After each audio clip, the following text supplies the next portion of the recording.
আসসালামু আলাইকুম hello dear viewers and all of my subscribers স্বাগতম জানাচ্ছি সিমেন্স লজিক ল্যাবের নতুন আরেকটি ভিডিওতে। আপনাদের সাথে আছি আমি মাকসুদুল ইসলাম মুরাদ। আমাদের আজকের ভিডিও পিএলসি থেকে কিভাবে প্রোগ্রাম ডাউনলোড করতে হয় তা নিয়ে। এখানে আমরা মূলত শিখব পিএলসি টু পিসি কমিউনিকেশনের মাধ্যমে কিভাবে পিএলসিতে থাকা প্রোগ্রামটি ডাউনলোড করে ব্যাকআপ হিসেবে রাখতে হয় বা মনিটরিং করে দেখতে হয়। তাহলে আর দেরি না করে চলুন শুরু করি।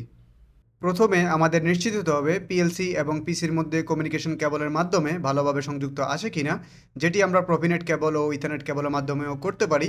দেখুন এই ছবিটির মতো ঠিক এইভাবে আমি পিএলসি ও পিসির মধ্যে কমিউনিকেশন করেছি, যা আমি আগের ভিডিওতে আপনাদের দেখিয়েছিলাম প্র্যাকটিক্যাল উদাহরণের মাধ্যমে।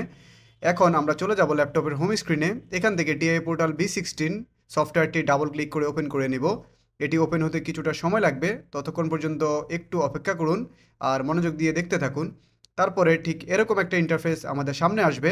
এখান থেকে আমরা ক্রিয়েট নিউ প্রজেক্টে ক্লিক করব। তারপরে এখানে প্রজেক্ট নেম লিখব। এখানে আপনারা যে কোনো কিছু দিতে পারেন। আমি প্রজেক্ট নেম লিখলাম ডাউনলোড পিএলসি টু পিসি।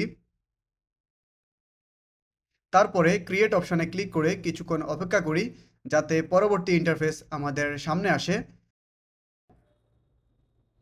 আমাদের একটি বিষয়ে সবসময় সতর্ক থাকতে হবে, যেটি হলো আমাদের কমিউনিকেশন কেবল যাতে কোনোভাবেই ডিসকানেক্টেড হয়ে না যায় প্রোগ্রাম ডাউনলোড করার সময়।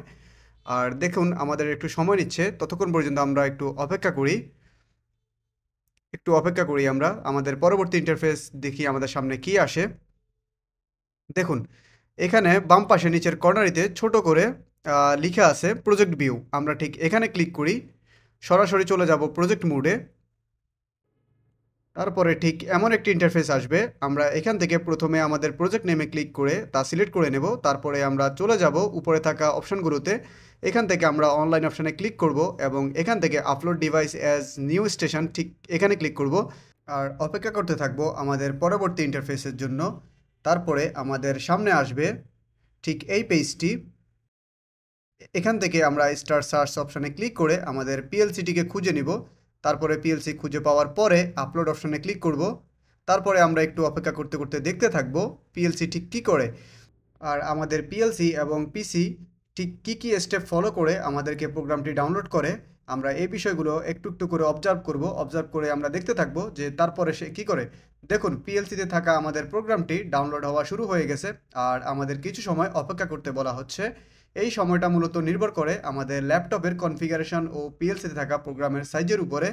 তারপরে দেখুন কিছুটা স্টপ হয়েছে, এখন আবার আমাদের প্রোগ্রামটি আবার ডাউনলোড হওয়ার যে প্রসিডিউর তা শুরু হয়ে থাকবে। এই যে দেখুন আমার ডিভাইসটি কনফিগারিং হয়ে আমার প্রোগ্রাম ডাউনলোড করা আবার শুরু হয়ে গেছে।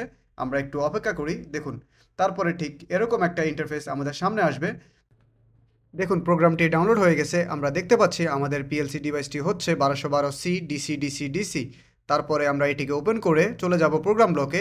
এখানে থাকা মেইন OBI1-এ ক্লিক করে প্রোগ্রামটি ওপেন করে দেখব। দেখুন আমাদের পিএলসির মধ্যে থাকা প্রোগ্রামটি আমাদের সামনে চলে এসেছে।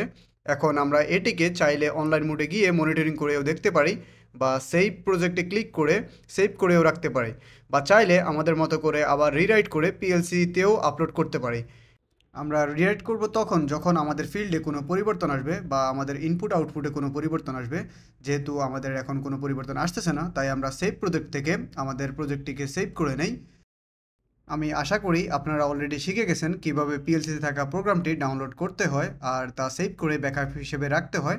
আমার আজকের ভিডিও এই পর্যন্তই। আপনাদের পরবর্তী ভিডিও দেখার আমন্ত্রণ জানিয়ে এখানে শেষ করছি। আল্লাহ হাফেজ।